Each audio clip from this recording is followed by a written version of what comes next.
Breaking right now, we are witnessing the collapse of the Harry and Meghan project in real time. In the past few hours, confirmation that they have walked from another charity. Their lives, which were meant to be about humanitarian projects, post-Megxit, are over. And this one will sting. And it will especially sting for the parents of the children who died by suicide, who trusted them with the Parents Network. But Harry and Meghan used those parents for this disastrous CBS News interview. And now, because they're on the bones of their ass, because they've decided to have this disgustingly extravagant lifestyle in Montecito, California, that they cannot afford, because they are burning through the Queen Mother's inheritance, Princess Diana's inheritance, these parents are out of their life, thrown to the wolves. Welcome back to Britain Royals Today, where we break down royal headlines, media narratives, and public reaction with clarity, context, and calm analysis. Tonight, a dramatic royal media moment that's raised serious questions about how far the Sussex narrative is being pushed, after a widely circulated report suggesting Prince Harry and Meghan Markle were being offered accommodation at Highgrove was quietly deleted by the Daily Mail. So what really happened? Why did the story disappear? And what does it reveal about the growing tension surrounding any talk of a UK return? We're breaking it all down with insight from our Royal Mastermind, Angela Levin. Here's the reporting from Newsweek that says Harry and Meghan to step back from a major project supporting mothers and fathers who have lost a child to online harm. Jack Royston, their royal editor, revealing that it appears to have been quietly handed over to another organisation. You'll remember it was only summer 2024 when they gave CBS News this exclusive interview in which Harry warned of the danger social media poses to children. However, now, Royston reports the Parents Network has been passed over to Parents Together, an organisation that offers resources to parents worried about the impact of digital media on their children. Newsweek understands Archewell has given Parents Together the network's full operational capacity and structure, including systems and processes, as well as brand and creative assets. They've also given a cash grant, but listen to this. It will cover just 1 year. 1 year of the network's first year core operations. So they're washing their hands. And here comes the spin. The spin that we never believe from Archewell. And Archewell source telling Newsweek, the transition follows our established model where we incubate initiatives before transitioning them to independent, sustainable organizations. Bullshit. You're absolute liars. You don't want anything to do with these charitable causes because the only charity you give a damn about is feathering your own nest. Oh, and destroying the British royal family too. That's scum. They made us all think that they cared about these parents. Indeed, they were using these parents on CBS simply in order to continue their insane campaign for censorship, against free speech, against technology, because they don't like the fact that we can tell the truth about them. It's disgusting. It's absolutely disgusting. These two are grifters who are all about the money, who had the biggest opportunity in the world to turn around other people's lives, and they do not give a damn. And that's why I find it so shocking that King Charles continues this capitulation, and it is a capitulation, to Harry and Meghan. And we've also got big news on that front because there has been a huge war of words behind the scenes between the Daily Mail newspaper in the United Kingdom and Buckingham Palace, resulting in the Daily Mail deleting their so-called scoop about King Charles offering Highgrove up to Harry and Meghan. Slight issue with all of this is that the king might think that this is something he can do, but of course, he no longer officially controls Highgrove. Prince William does. And this was never going to fly. But don't worry, we've got details of the story that they no longer want you to see. As the salty Duchess reported, the Daily Mail have pulled their ridiculous propaganda article. It looks like strongly worded legal letters have been sent from the palace. Daily Mail are un-Sussex full. And what she's getting at there, and what I think is absolutely true, is that on a constant and consistent basis now, the Sussexes are being able to bounce the king, bounce Buckingham Palace into decisions that they don't want to make, even the British government, when it comes to their security. So let me just take you through this original article, which Tom Sykes of the Royalist Substack, who was able to actually grab the now deleted article for his brilliant show, said faced fierce resistance from Prince William. Earlier this week, headlines suggested that Prince Harry and Meghan Markle were being offered accommodation at Highgrove, King Charles's private residence. The implication was clear: a softening, a reconciliation, a symbolic step toward a UK return. But then, quietly, the article was removed. No clarification, no follow-up, just gone. That alone tells us something important. This was a narrative that could not be substantiated to publication standards. And in royal reporting, that matters. He wrote, another day, another suggestion that King Charles III is preparing to make fresh concessions to Harry and Meghan. King Charles will offer Harry and the Duchess of Sussex the use of Highgrove, his private beloved country retreat, should they return to Britain together later this year, a bombshell report claimed. The offer, reported by the Daily Mail, would be a sensational development if it came to pass, as Highgrove is redolent with symbolism as Charles's sanctuary. It also, of course, functioned as one of Harry's main childhood homes. To open its gates to the Sussexes would be confirmation that the king will not be swayed from the project of reconciliation with his son, even if it comes at enormous political cost and in the teeth of opposition from his other son, William, who considers that readmitting Harry to royal circles would be profoundly destabilising to the monarchy. This is what insiders told the Mail in the now deleted piece. There's a good chance that they will stay at a royal residence during a UK stay that includes Invictus events if the current thaw in family relations continues. It would be difficult for the king to refuse to open the 2027 games if his son asked him to. Why? Now, of course, here's the Cotswold estate. It sits inside a permanent security bubble, complete with a no-fly zone, armed police, and even a steel-lined panic room.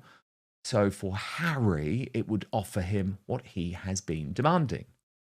But as Sykes goes on, for the king, this is a strategic gamble that goes far beyond summer logistics. Taken together with the king's apparent indulgence of Harry's ongoing security review and the conspicuous decision by Prince William to quietly hire a senior crisis management specialist as the newest member of the PR team, this speculation about Highgrove reads like confirmation that Charles is preparing the ground for rapprochement. Friends of William and much of the British public will be aghast. They see that the Sussexes have extracted concessions from the king without apology or contrition. From that perspective, offering Highgrove looks like capitulation to Harry and Meghan's original ask to be half in, half out of the royal family, which the late Queen Elizabeth explicitly rejected. My sense is that the broader pitch that a reconciliation in such circumstances, father and son reunited on a stage celebrating wounded veterans, is precisely the sort of tableau Harry's team understand is irresistible to the king, and precisely the sort of public embrace William and his allies regard as madness. And I do too. It is madness. The king's camp insists nothing has been agreed, but also have notably declined so far to rule it out. The Doves point out that Charles loves his son. He is battling cancer and acutely aware that time is not on his infinite. He wants to see his grandchildren. He wants, if possible, to heal the rift that will otherwise come to define his reign. From that vantage point, an offer of a bed at Highgrove is not a weakness, but an attempt to take control of events. The direction of travel, hard to ignore if Harry's security is indeed restored, if Meghan returns to Britain for Invictus, if the palace continues to resist shutting down talk of a 2027 joint appearance, then the Highgrove offer will come to look like a logical next step. Whether this latest sally survives contact with public opinion is another matter. The Mail says that William and Catherine will be, quote, watching developments very closely. I suspect that is an understatement, as welcoming Harry back under a royal roof risks entrenching the very fault line that now runs through the House of Windsor between a king who believes in forgiveness as policy and an heir who believes with considerable public support that some bridges are better left burnt.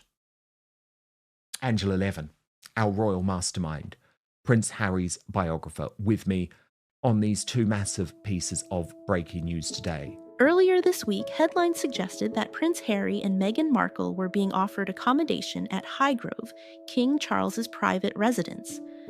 The implication was clear: a softening, a reconciliation, a symbolic step toward a UK return.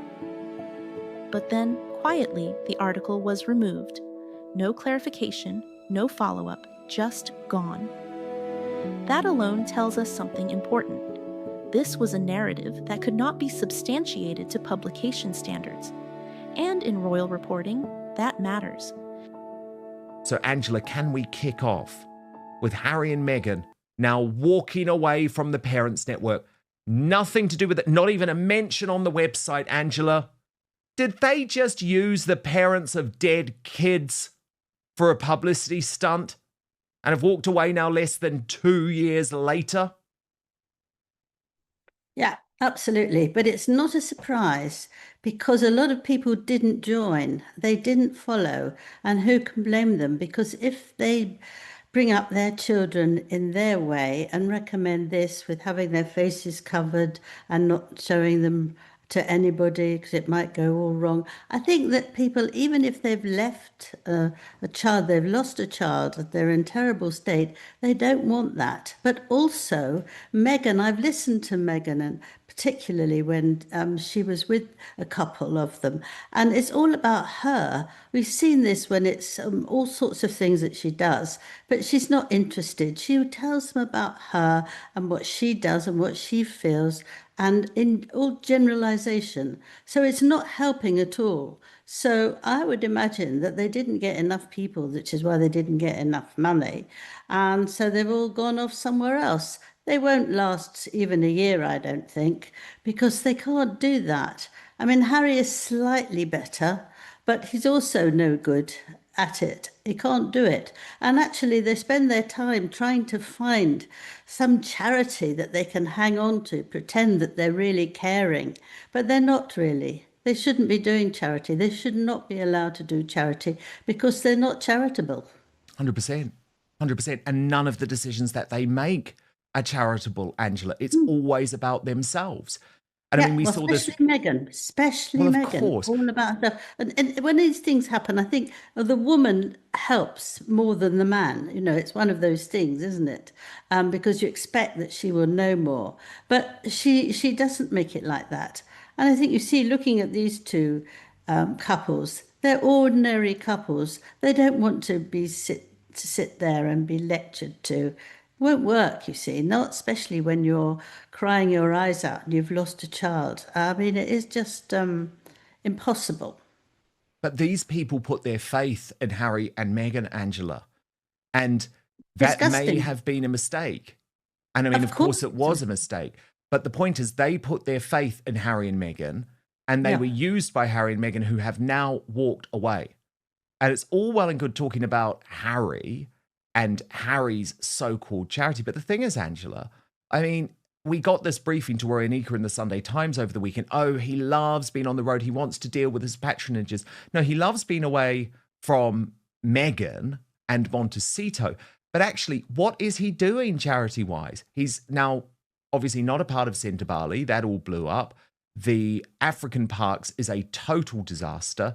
Now nothing to do with the Parents Network either. So what is it? Invictus.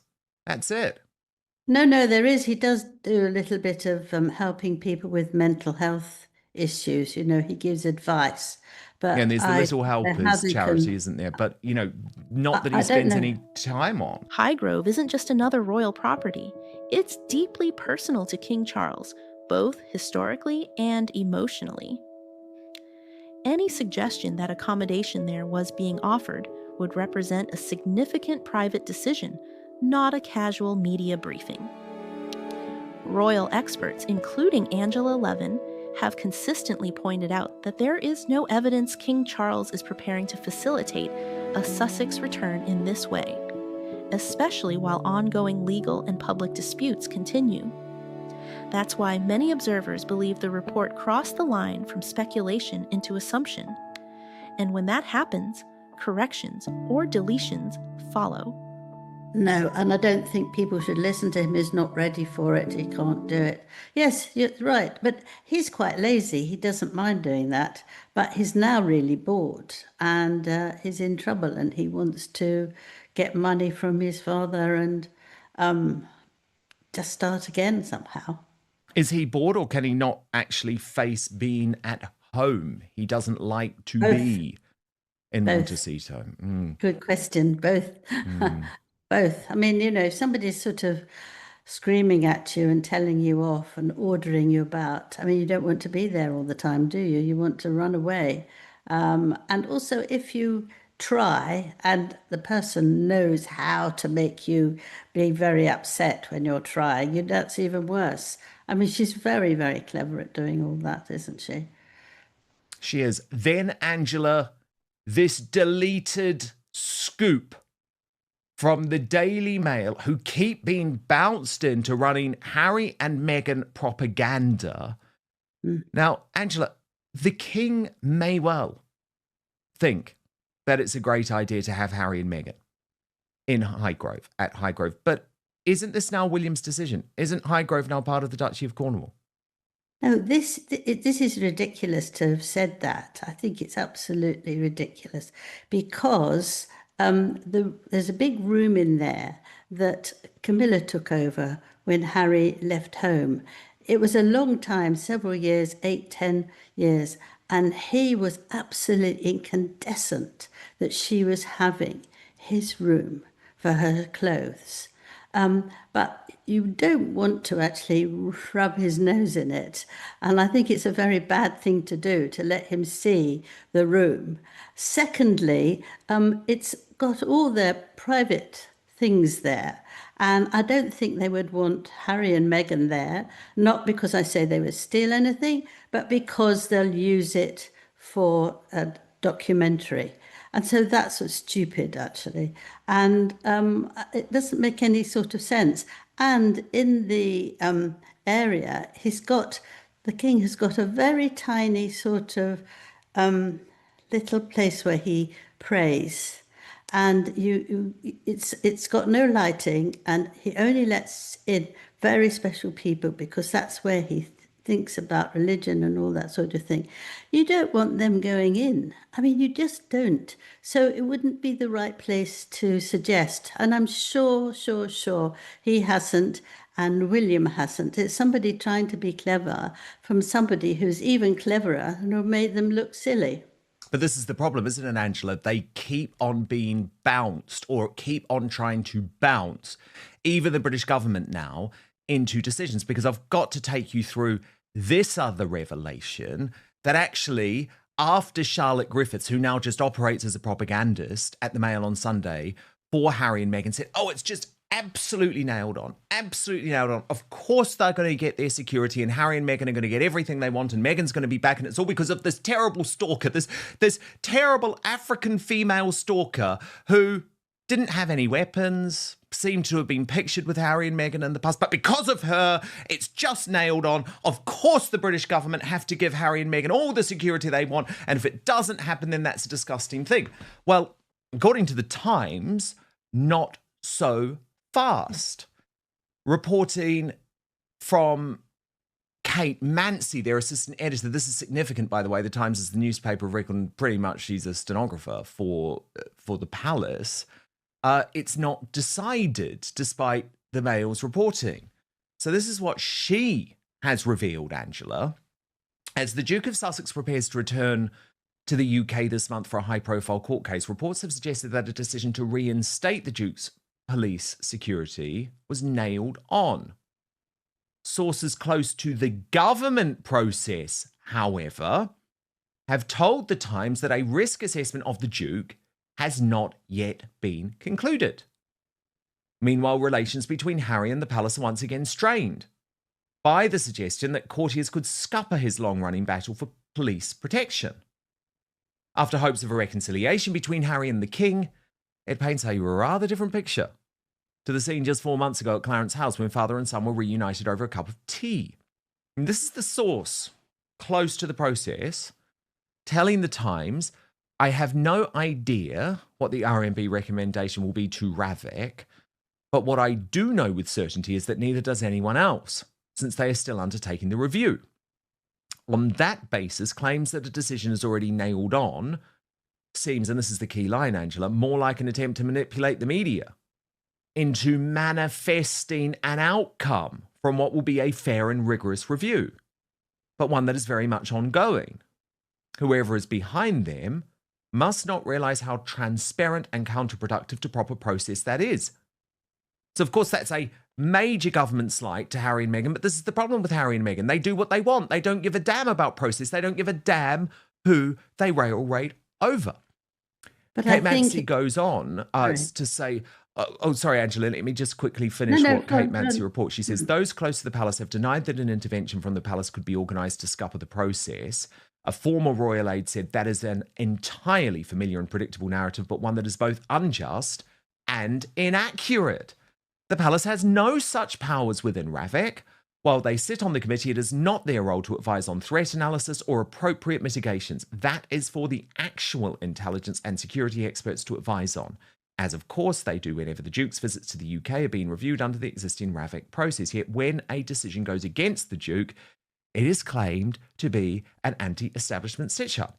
So, Angela, sorry, it was just important to have that context because fundamentally, you've got the government and the palace now saying to The Times, this is just a point-blank lie.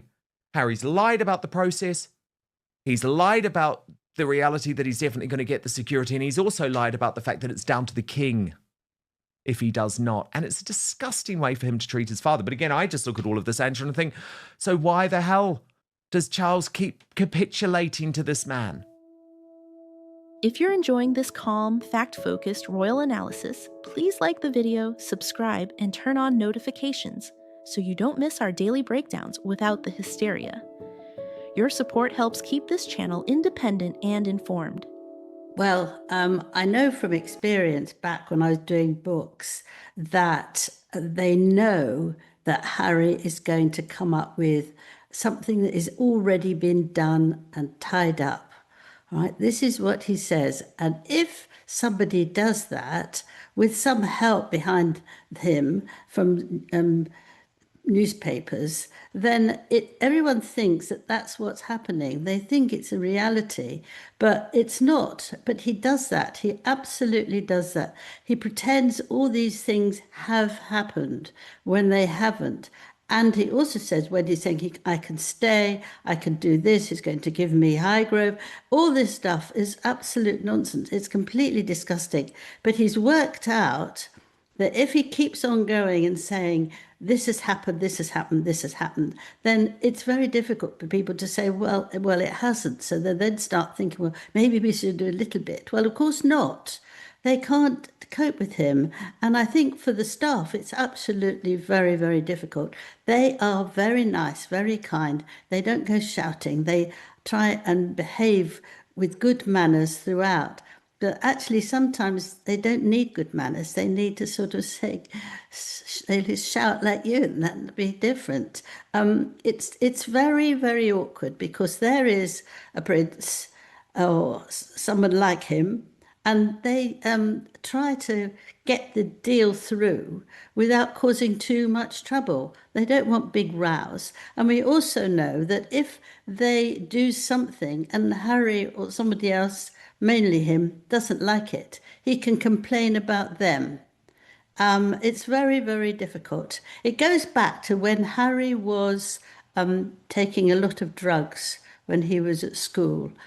And they say to the people who are looking after him, protecting him, why don't you say something? This is terrible. He's under terrible things he's taking. We want to do it to his father, but we can't, because Harry says that if we do tell him, he will say it's nonsense and they'll get taking their job away from them. And that's what happens. Do you see what I mean? That sort No, of I do. strategy. I absolutely do. But the problem with what he's doing here, Angela, is saying, if I don't get my way, it's Papa's fault. It's just awful. It's Yes, awful. it It's like, is. number Yes. one, it's not true. Number two, Yeah. your father's got cancer. Number three, your father is bending over backwards to try and make things right between you. And What he's I'm just sorry. with William on this. No, I'm just with William, Angela. But what he's done as well is that he has complained enormously about his father not dealing with the government to stop something for him. He can't do that. He doesn't do that. It's not his job as a monarch. He's just not. So he can't do it. Um, he knows that very well, but he wants to make it so his father looks responsible for it, which is the cruelest thing ever, isn't it? And also when he turns up and wants to see his father, and his father's busy or he's not well, or he was recovering after some doctor's training, and he would feel very, very angry that he's not being talking to him straight away. But why should he? He's got lots of things to do. So he blames his father, and he's also knows that he can hurt his father by talking about Camilla unpleasantly. And I think that Meghan pushes him on because I don't think she minds about telling a truth or not telling a truth. And he can't handle it, you see. But he's worn out from it. But he's a fool to have got there in the first place.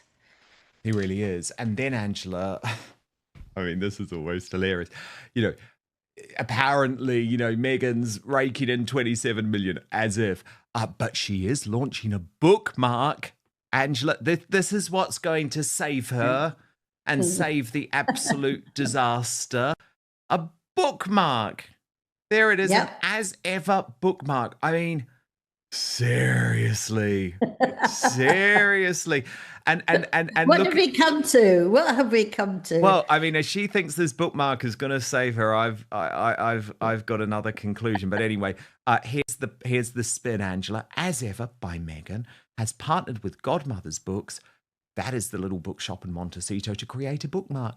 You can now shop their Honeydew on Leather Bookmark Holiday Bundle exclusively at Godmother's Books for a limited time. I mean, come on, this business is just over, isn't it, Angela? Just over. Yes. But look, It it's is. also over at the moment between Meghan and her own mother.